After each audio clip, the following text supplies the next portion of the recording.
After the end of World War II, the world was split into two, East and West. This marked the beginning of the era called the Cold War.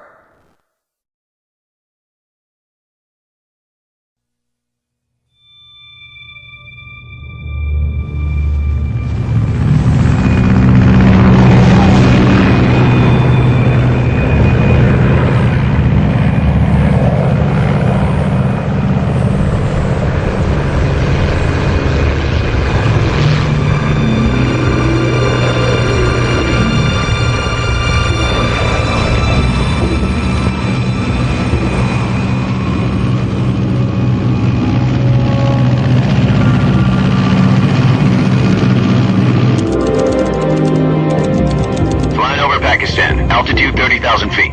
Approaching Soviet airspace. 20 minutes to drop off. Commencing internal depressurization. Equipment check. Arm main parachute. All right. You ready to go? Drop zone still showing a high pressure mass. Cav okay. Good. We've got high visibility.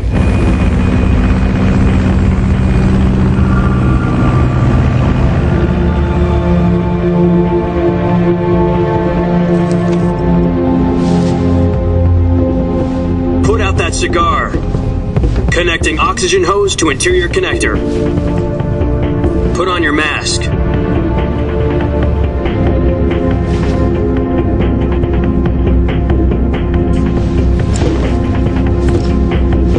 Does this panty waste know what he's doing?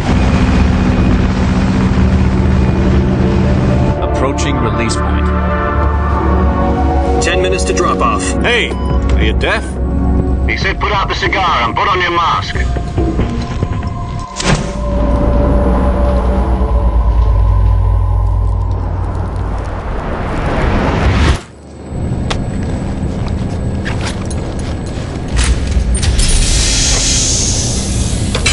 Depressurization complete. Checking oxygen supply. 6 minutes to drop off. Opening rear hatch.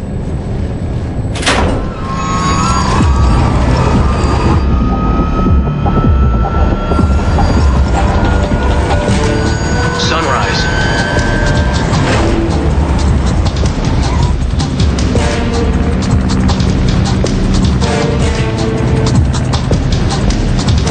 External temperature minus 46 degrees Celsius.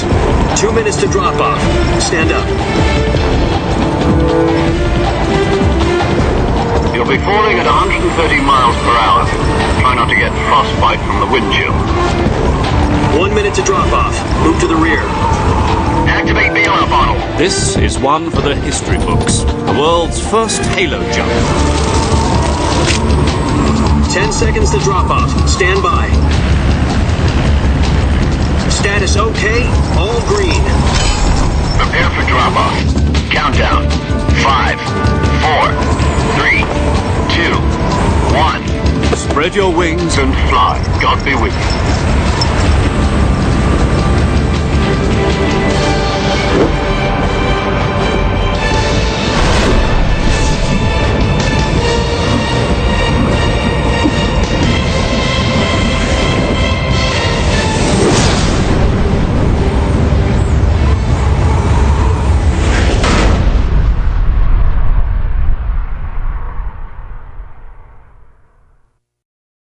Jack, I've got some important news.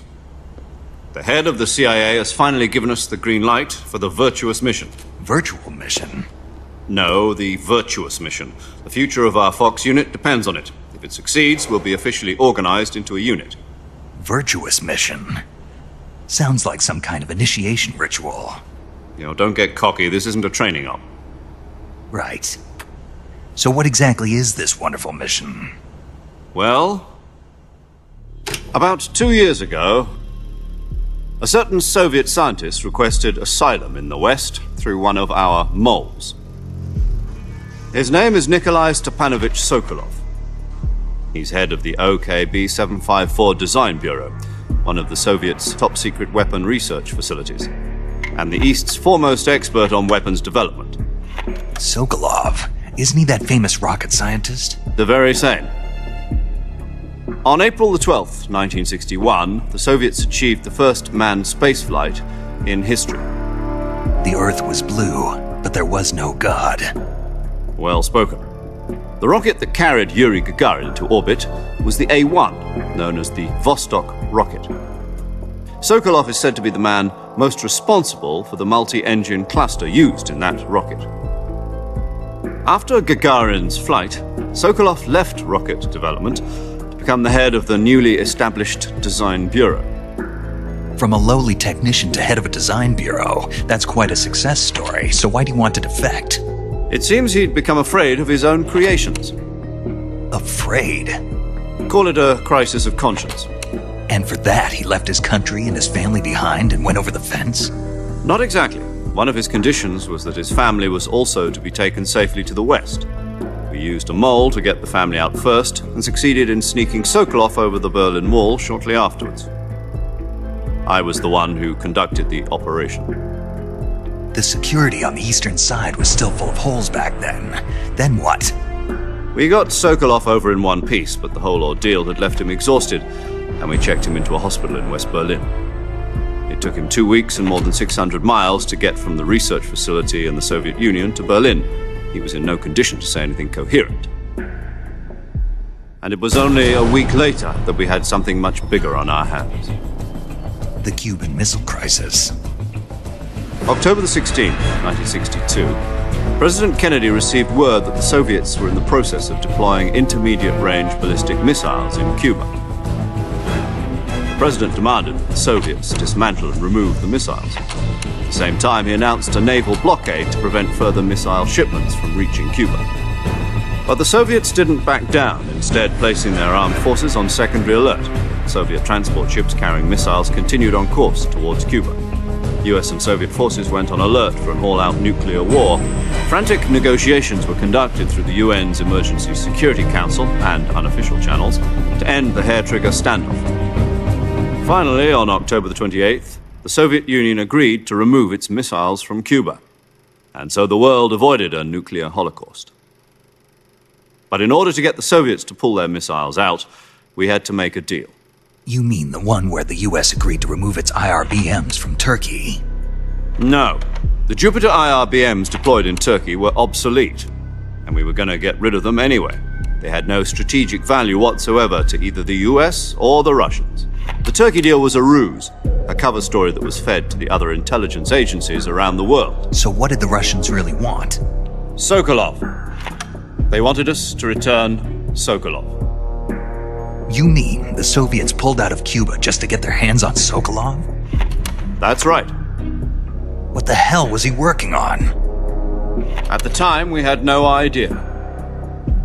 We were running out of time. It was either give up Sokolov or risk full-scale nuclear war. In the end, we had no choice. President Kennedy gave in to Khrushchev's demand. The next day, I got Sokolov out of the hospital, handing him over to agents on the eastern side.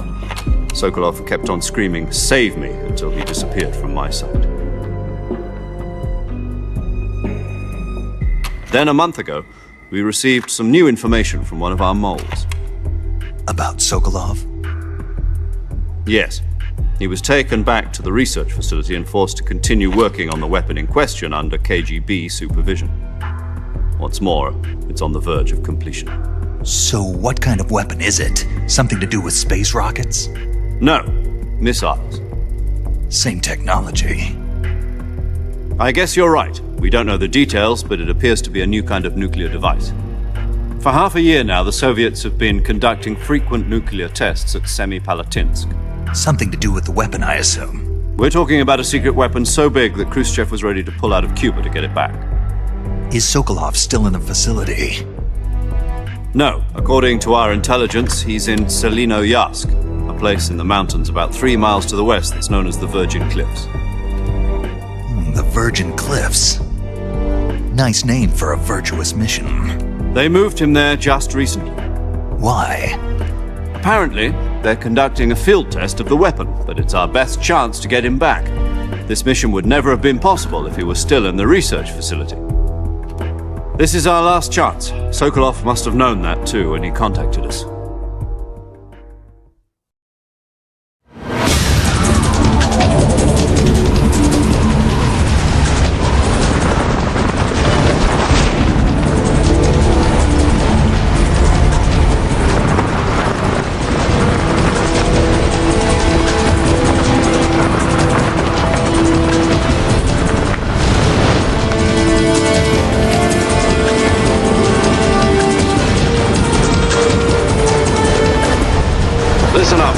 Your mission is to infiltrate Selino-Yask in the Soviet mountains, ensure the safety of Sokolov, and bring him back to the west.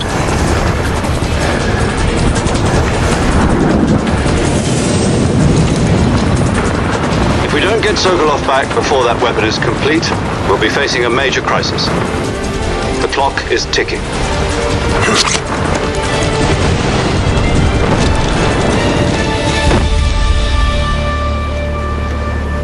Once we've confirmed the rescue of Sokolov, stand by at the recovery point. A recovery balloon will be dropped at that point. Helium will be pumped into the balloon to inflate it. The process takes about 20 minutes.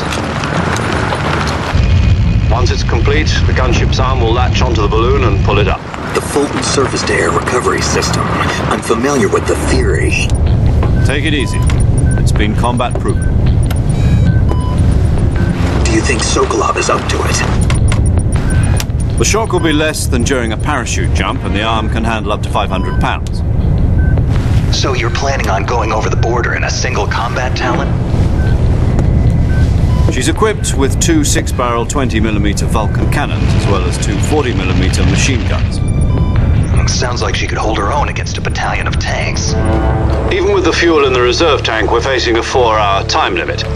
If all goes well, it shouldn't take more than a few hours. Home in time for dinner. But if anything goes wrong, you'll be eating dinner, breakfast, and all the rest of your meals in the jungle.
Do you copy? You're already in enemy territory, and somebody might be listening in. From here on out, we'll be using code names to refer to each other. Your code name for this mission will be Naked Snake. I'll be referring to you as Snake from now on. You're not to mention your real name. Snake? What, you don't like snakes? What do you mean? You've eaten one before, haven't you? In survival training. I'm glad to hear that. I don't know if I'd ever order one in a restaurant, but... Be careful, you might not have a choice. What about you, Major? What should I call you? Let's see. I'll be Tom. Call me Major Tom. This will be a sneaking mission. You must not be seen by the enemy. You must leave no trace of your presence. Is that clear? This kind of infiltration is the Fox unit's speciality. In other words, weapons and equipment are procured on site. That goes for food as well. You're completely naked, just as your name implies. Great. Now I see why you asked me if I like snakes. I suppose calling me Snake was your idea of a joke, too. No. There's a good reason for that. I'll tell you later when the time is right. Gotcha. Getting back to the subject, how exactly am I supposed to feed myself? You've been issued a knife and a tranquilizer gun. Use them to hunt for food. You'll also find some medical supplies in your backpack. Yeah, about the backpack. I lost it in a tree on the way down. I see. Well, you'd better go back and get it then. You know where it is? No problem. I can see it from here. It's stuck on a branch. To climb a tree, Stand in front of a tree that's covered in ivy and press the action button. I'll be monitoring your progress over the radio. We can't risk violating Soviet airspace, but I'll be in the gunship. My frequency is 140.85. I'll give you a call if I need to talk to you. If you need to talk to me, use the send function. Okay, Snake, go get your backpack.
I see you've retrieved your backpack, Snake.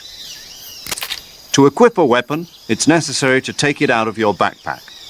In the survival viewer, choose Weapon from the backpack. Your available weapons will be displayed in a window in the upper left.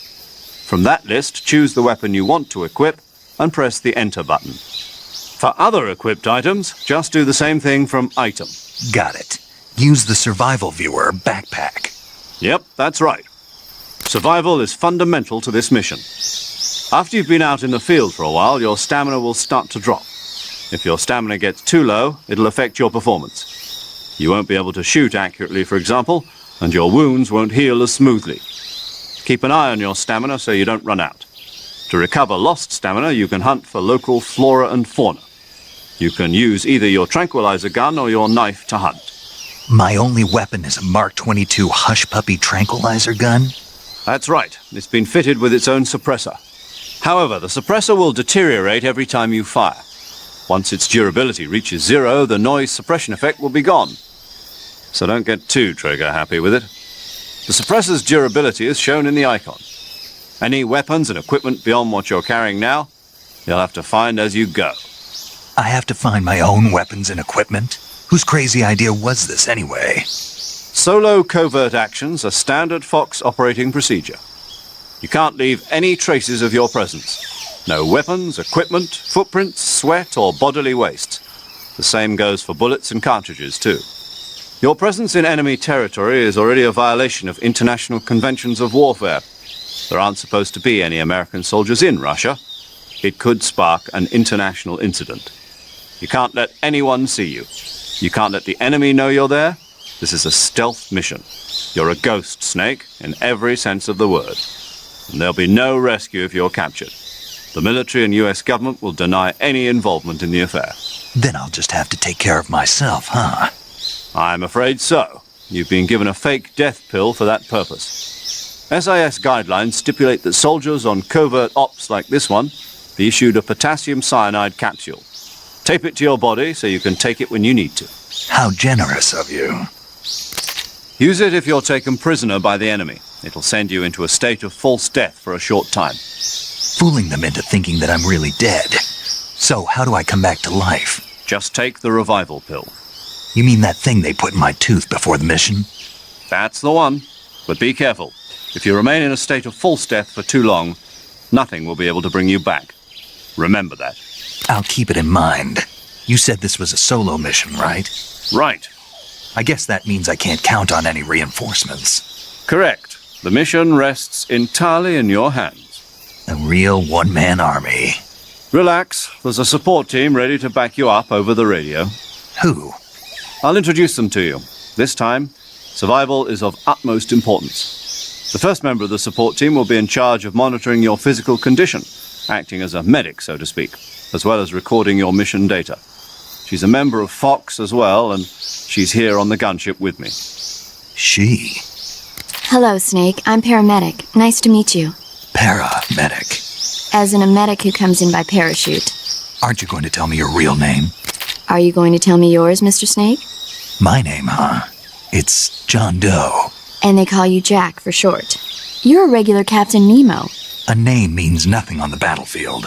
After a week, no one has a name. What's your name? Jane Doe. Very funny.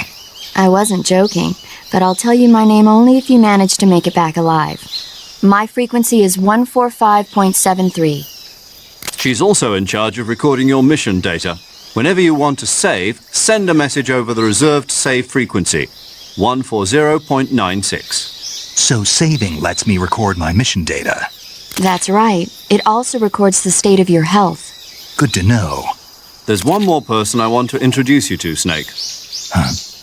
Speaking of snakes, you remember the boss, don't you? A legendary soldier and your mentor. Actually, it was the boss that got the DCI's authorization in the first place. She's going to be serving as Fox's mission advisor. The boss is? She also helped me plan this mission. She and I were at SAS together. Jack, is that you? How many years has it been? Boss? That's right. It's me. Talk to me. Let me hear your voice. It's been 5 years, 72 days, and 18 hours. You've lost weight. You can tell just by the sound of my voice. Of course I can. I know all about you. Really? Well, I don't know anything about you. What's that supposed to mean? Why'd you disappear on me all of a sudden? I was on a top-secret mission. You didn't need me anymore. But there were still so many things I wanted you to teach me. No, I taught you everything you needed to know about fighting techniques. I taught you all I could. The rest you needed to learn on your own. Techniques, sure. But what about how to think like a soldier? How to think like a soldier? I can't teach you that. A soldier needs to be strong in spirit, body, and technique. And the only thing you can learn from someone else is technique. In fact, technique doesn't even matter. What's most important is spirit. Spirit and body are like two sides of a single coin. They're the same thing. I can't teach you how to think. You'll just have to figure it out for yourself. Listen to me, Jack. Just because soldiers are on the same side right now doesn't mean they always will be. Having personal feelings about your comrades is one of the worst sins you can commit. Politics determine who you face on the battlefield. And politics are a living thing. They change along with the times. Yesterday's good might be tomorrow's evil. Is that why you abandoned me? No, it had nothing to do with you. I already told you, Jack. I was on a top-secret mission. A soldier has to follow whatever orders he's given. It's not his place to question why. But you're looking for a reason to fight. You're a natural-born fighter, but you're not quite a soldier. A soldier is a political tool, nothing more. That's doubly true if he's a career soldier. Right and wrong have no place in his mission. He has no enemies and no friends. Only the mission. You follow the orders you're given. That's what being a soldier is. I do whatever I have to get the job done. I don't think about politics. That's not the same thing. Sooner or later, your conscience is going to bother you. In the end, you have to choose whether you're going to live as a soldier or just another man with a gun. There's a saying in the Orient, loyalty to the end. Do you know what it means? Being patriotic. It means devoting yourself to your country. I follow the president and the top brass. I'm ready to die for them if necessary. The president and the top brass won't be there forever. Once their terms are up, others will take their place. I follow the will of the leader, no matter who's in charge. People aren't the ones who dictate the missions. Then who does? The times. People's values change over time, and so do the leaders of a country. So there's no such thing as an enemy in absolute terms. The enemies we fight are only enemies in relative terms, constantly changing with the times. As long as we have loyalty to the end, there's no point in believing in anything, even in those we love. And that's the way a soldier's supposed to think? The only thing we can believe in with absolute certainty is the mission, Jack. All right, but do me a favor. What is it? Call me Snake. Snake. Oh, right. Your codename is Snake. It suits you well. That's right. The legendary unit that the boss put together during World War II was a snake. The Cobra unit, a group of heroes that brought the war to an end and saved the world. As long as you've got a legendary hero backing you up, you'll be fine. Isn't that right, Snake? Yeah, I can't think of anyone else I'd rather have with me. Oh, and one more thing, boss. Yes? It's good to hear your voice again. Same here. After all, who knows if either of us will make it out alive? Snake, you are always best at urban warfare and infiltrating buildings. But this is the jungle. Survival is going to be key. Those CQC techniques I taught you are sure to come in handy. CQC? Close quarters combat, huh? I've been in the Green Berets for the past few years. I'm probably pretty rusty. Not to worry. I'll be here to help you remember. After all, this is your first actual survival mission. I'll be supporting you over the radio. Where are you, boss? Next to the major? The boss is communicating with us by radio from aboard a Permit-class submarine in the Arctic Ocean. My frequency is 141.80. Call me if you need my advice on battle techniques. Gotcha. Your mission is to retrieve Dr. Sokolov. Dr. Sokolov is being held in an abandoned factory located to the north of your current position. Avoid heavy combat and don't let anyone see you. Don't forget that this is a stealth mission. Snake, try to remember some of the basics of CQC.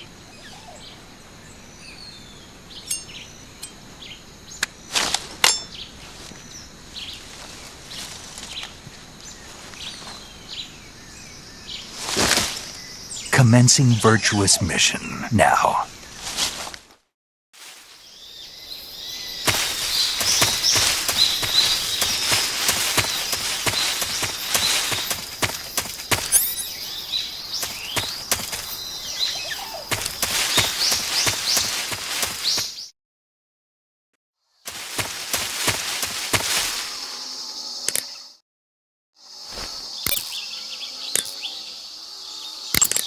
I see you caught yourself a reticulated python.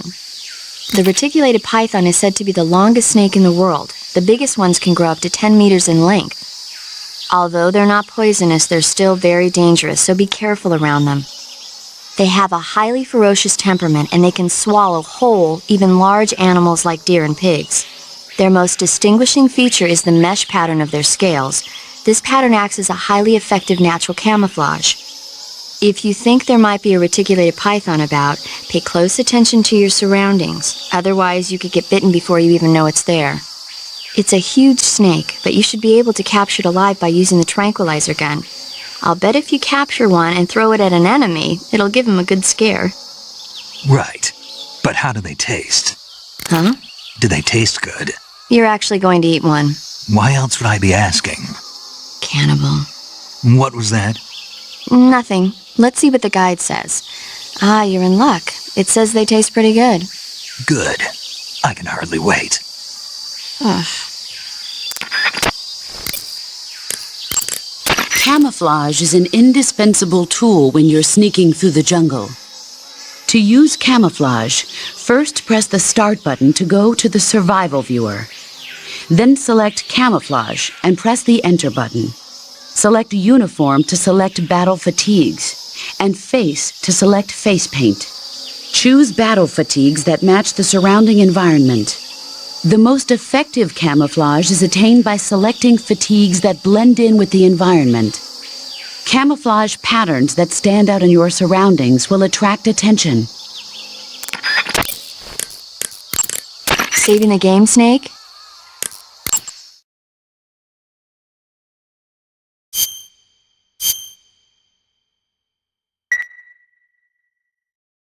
Hey, Snake, you ever heard of Godzilla, King of Monsters? No, what is it? It's a movie. You haven't seen it? Nope. It's about this monster called Godzilla, who grows to an enormous size in a nuclear test and goes on a rampage in Tokyo. Nuclear test, huh? Then the Marshall Islands must be crawling with giant monsters right about now. It's just make-believe. Maybe that's why my pants have been so tight lately. Snake, it's a movie, not a report out of Los Alamos. I know, so then what happened? Godzilla is immune to all weapons, and humanity has no way to stop the monster.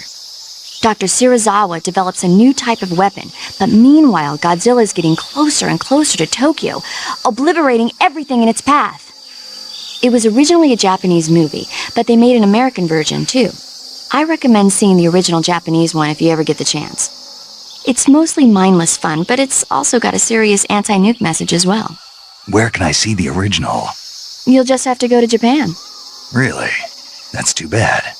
Well, if you wait 40 years, you might be able to see it in America, too. Why's that? 2004 will be Godzilla's 50th birthday. You think they're still going to be making Godzilla movies then? Of course! Everybody loves Godzilla. You sure know a lot about movies. I don't suppose you're the movie-watching type, are you? Not really. Okay, then I'll tell you everything I know. When the going gets tough, movies can save your life.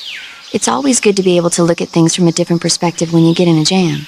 That's the magic of movies. No kidding. Well, I guess it might at least make a nice distraction. That's the spirit, Snake. Have a little fun.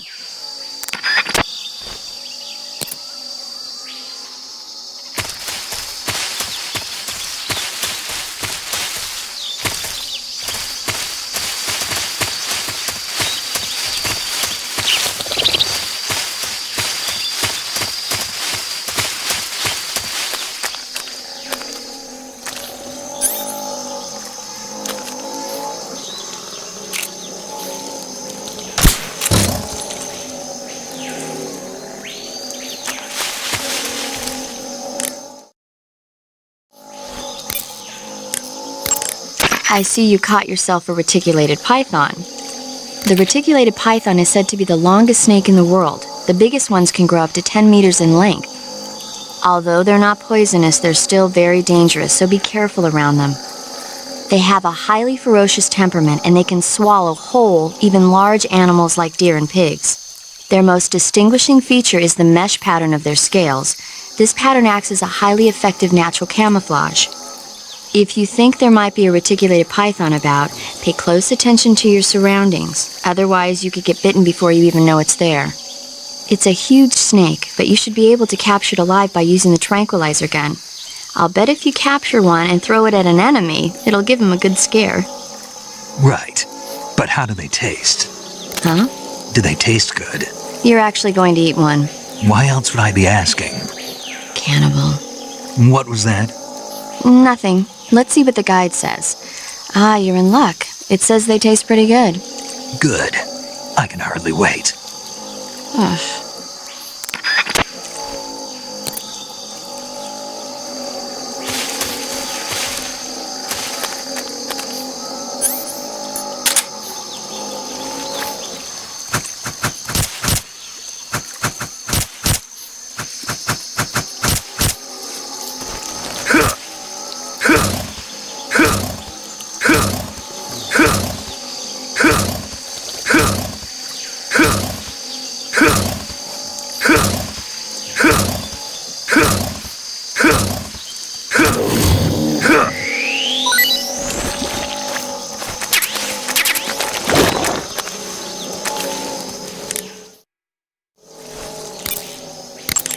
I see you've captured an Indian gavial. The Indian gavial is a crocodile that originally lived in freshwater regions in India and Nepal. Why are Indian crocodiles way out here? They're captive crocodiles that were brought here for research purposes but escaped and became wild again. Indian gavials are large creatures. Adult males grow to over 6 meters in length. You'll never catch one alive, even if you use the tranquilizer gun. Got it. So, how do they... Taste? Yes, I did look into that. You know what they always say. Tastes like chicken. Sounds delicious. But be careful when capturing an Indian gavial. Normally they're cowardly creatures, but the ones in the forest there are belligerent. Apparently they attack humans. What do you mean? They weren't the direct subject of any serious research, but some think they may have become violent as a side effect of the atomic research that was conducted nearby.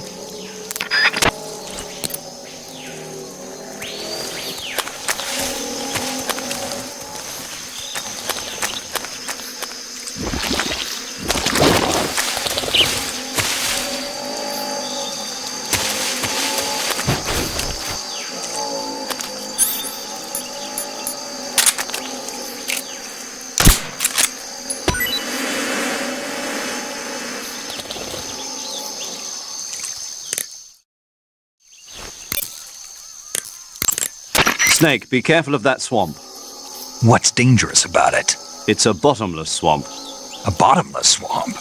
Yes. The mud in that swamp is highly viscous. It will stick to your body like tar. It will be impossible for you to swim. If you get swallowed by the bottomless swamp, you won't be able to escape on your own. Once you sink down to about head level, you'll be trapped for good. Make sure you get out before that happens. Camouflage is an indispensable tool when you're sneaking through the jungle. To use camouflage, first press the Start button to go to the Survival viewer. Then select Camouflage and press the Enter button. Select Uniform to select Battle Fatigues, and Face to select Face Paint. Choose battle fatigues that match the surrounding environment. The most effective camouflage is attained by selecting fatigues that blend in with the environment. Camouflage patterns that stand out in your surroundings will attract attention.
Major, I've spotted 2 enemy soldiers.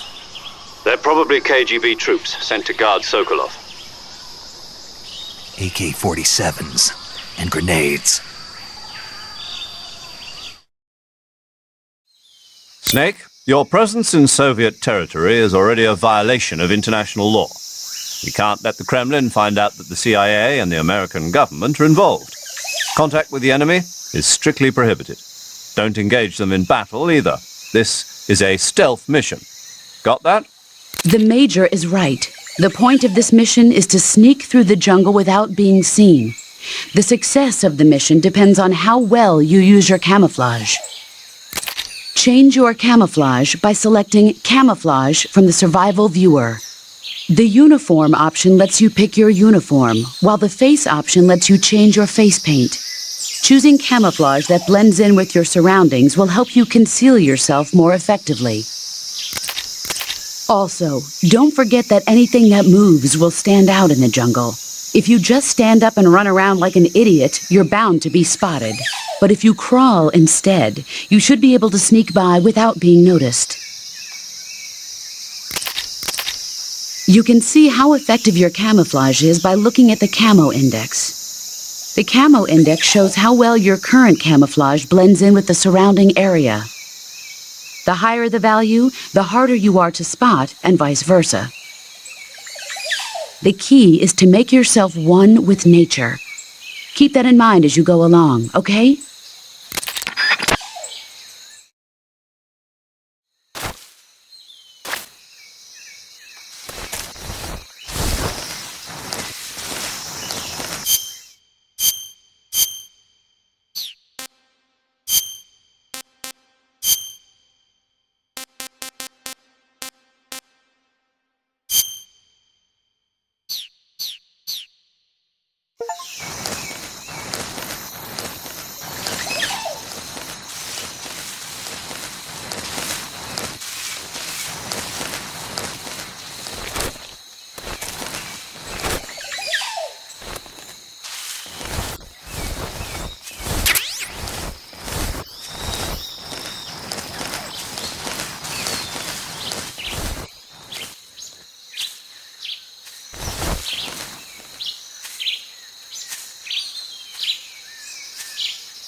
Sokolov should be at the abandoned factory to the north, so head in that direction.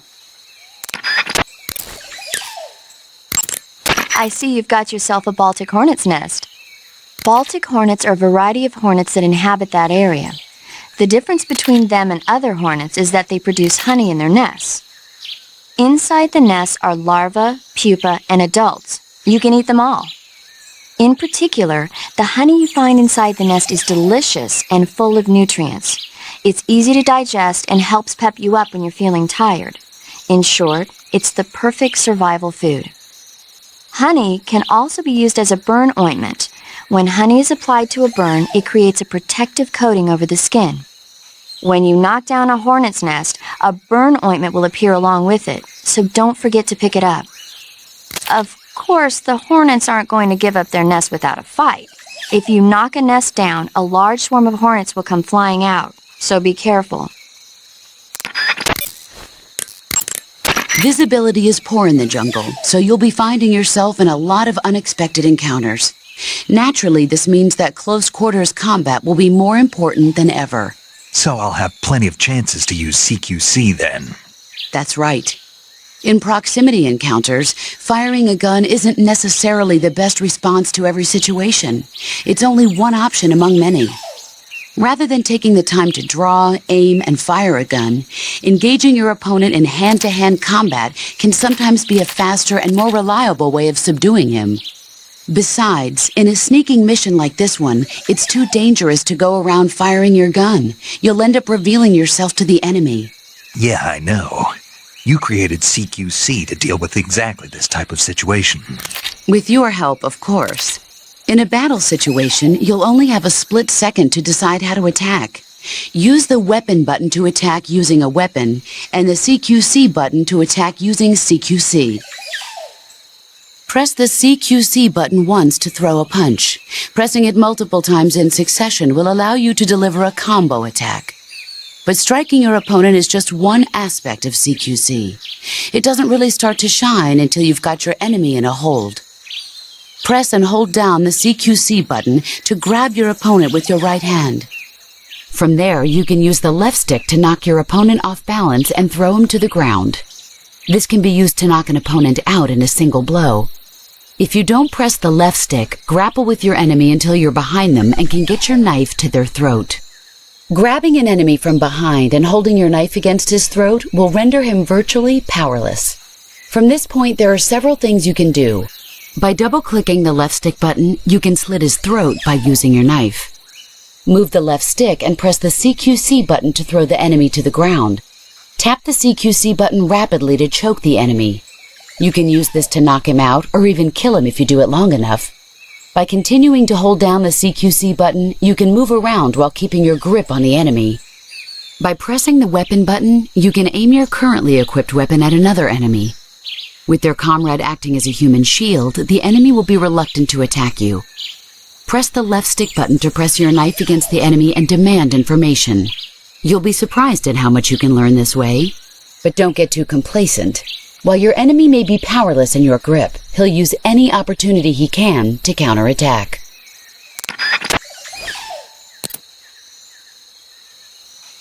Speak. We won't hand over Sokolov. Speak. Let go of me.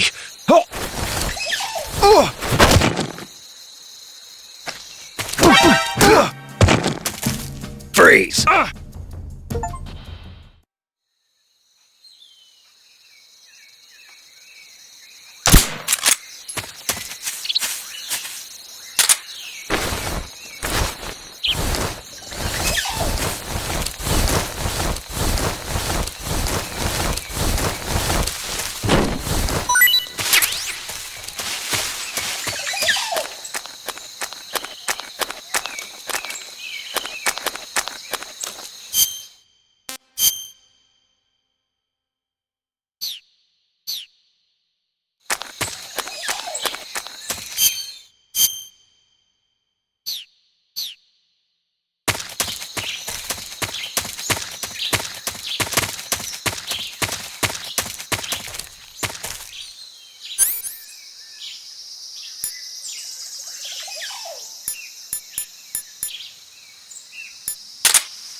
PC.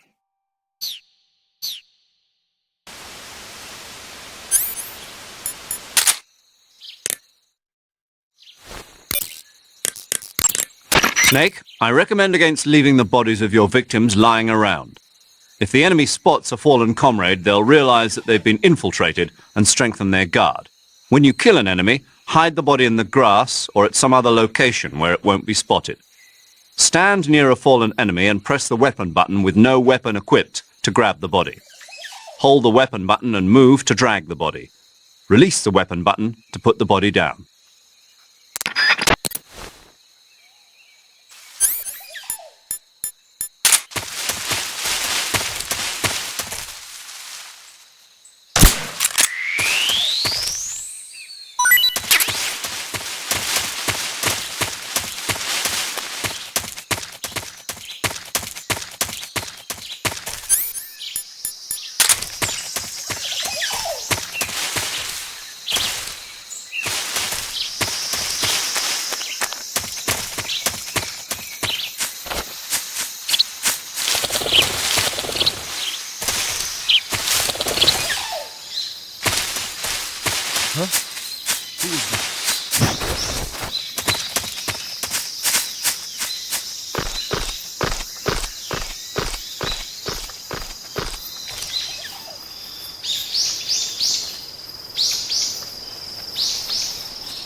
Who's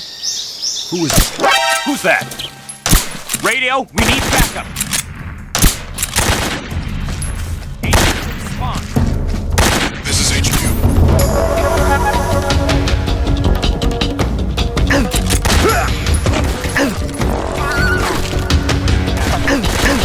Acknowledged.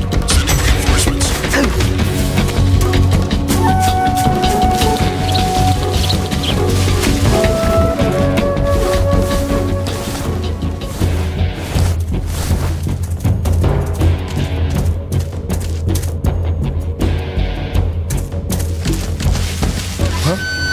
Right there?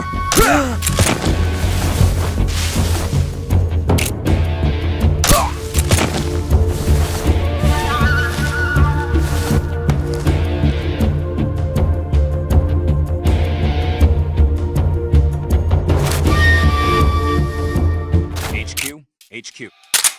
This is HQ. Patrol here. We've lost sight of the intruder, going into high alert. Acknowledged. The enemy is still nearby. Pursue and engage him.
Who's that?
saving the game, Snake?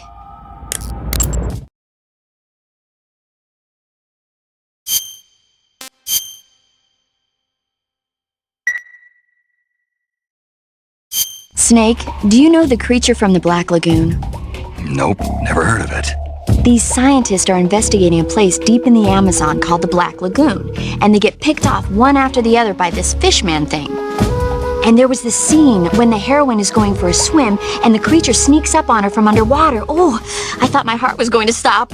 I mean, of course, the 3D effects in It Came from Outer Space were a lot more intense, but... It wouldn't be referring to you coming from outer space, would it? How rude! Why do you say that? Because no one on Earth could be as charming as you. Fine, I'll just get to the point, Snake. Be careful of what's around you when you're in the water. Just imagining you swimming in those jungle rivers makes me think of you being attacked by a fishman. I appreciate the concern. Fishmen aren't the only things that'll attack you in the water. Really be careful out there. Okay. And don't be attacking any pretty girls going for a swim, either. Are you calling me a fishman? You started it.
This is HQ. Patrol here. The situation is normal. Understood. Return to your position.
That's tasty.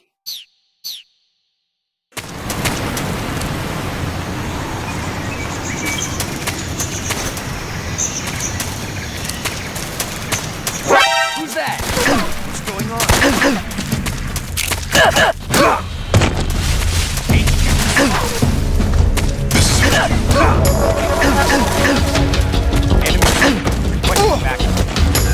Acknowledged. Sending reinforcements.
What's wrong?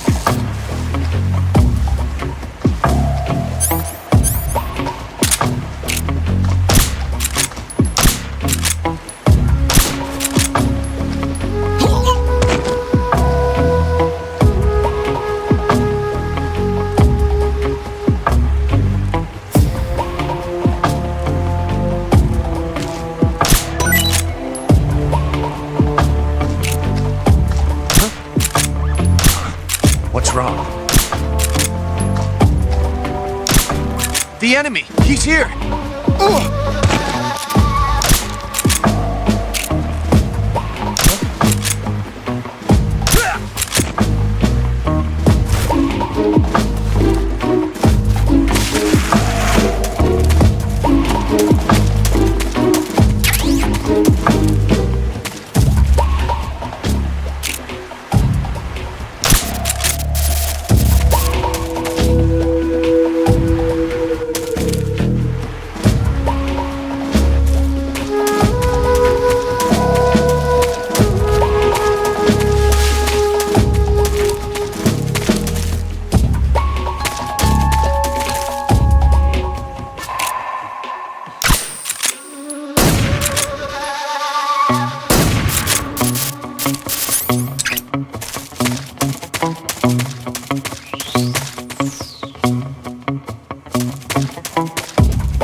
Major, I've reached the abandoned factory where Sokolov is supposedly being held. This place is a dump.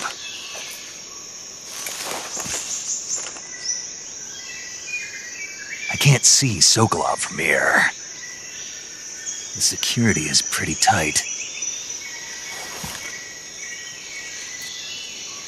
There are sentries posted around the perimeter. I wonder how many are inside. Your objective, Sokolov, is inside the factory. They should be holding him in a room in the northeast section. Northeast section. Got it. Be careful. Your mission is to bring Sokolov back alive. He must not be exposed to any kind of danger. Do not approach Sokolov while in the alert phase. Right. Oh, and one more thing, Snake. You mean there's more? No, it's just that when you get to Sokolov, I want you to tell him something from me. And that is? Sorry for being so late. Is that all?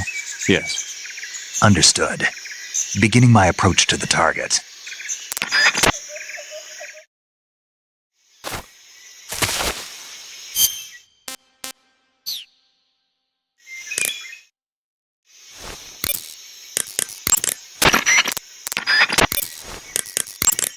Snake, Sokolov is imprisoned in the northeast area of the factory. Got it. To the northeast. Yes, and don't engage the enemy. The object of this mission is to bring Sokolov back safely and nothing more. Contact Sokolov without being spotted by the enemy and bring him out discreetly. If you must dispose of an enemy, do it with the tranquilizer gun. I see you've caught a tree frog. The tree frog is a green frog that's found throughout Asia. It's arboreal, spending most of its time in shrubs and bushes. But the tree frogs that live in that jungle are a lot bigger than ordinary tree frogs. They've got an appetite, huh? You've got a one-track mind, don't you? But seriously, that is one theory. However, there are people who think it's a mutation caused by nuclear testing and waste from the research facility. Do you think they're safe to eat? Is that all you ever think about? What else is there? Lots. Like what? Like why a frog would get so big in the first place. Whether it's a temporary phenomenon created by a unique environment, or a permanent mark of evolution, or a product of the toxic waste coming out of the research facility. If it is the waste that's causing it, then it means humans are interfering with the ecosystem. It really makes you think about the changing relationship between... This isn't interesting. Oh, fine. Be that way. So, how about it? You mean, is it edible? Yeah. Well, I guess it's probably okay. Probably. I don't know. The guide doesn't say anything. Pretty useless guide, if you ask me. Well, try one for dinner and you can help improve it.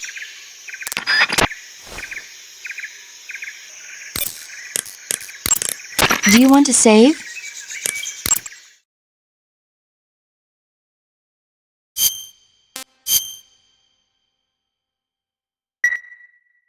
Snake, have you heard of It Came from Outer Space? Yeah, you told me already. So this astronomer sees a meteor, but it's really an alien spaceship, right? And the aliens start replacing the townspeople with clones and forcing them to help repair the ship. The 3D effects were quite realistic. I've got all the real I can handle here in the jungle. No, you don't get it. Precisely because it's realistic, with the images jumping out of the screen at you. It makes for a nice escape from reality. I have to admit it made my eyes tired, but it was really intense. Unfortunately, they don't make very many of those movies anymore. When did it come out? I was still in college, so probably about 10 years ago? Guess I'm out of luck then. You know, they're coming out with household versions of video cassette recorders. One day you'll be able to see old movies anytime you want. It'll be like having a movie theater in your own home. Really? It's like if you had a record with movie film etched onto it instead of music. It'll work the same way. You're kidding. No, really. And someday they might make movies where you control the characters yourself. Sounds like magic. It'll happen. Make sure you stay alive to see it, Snake.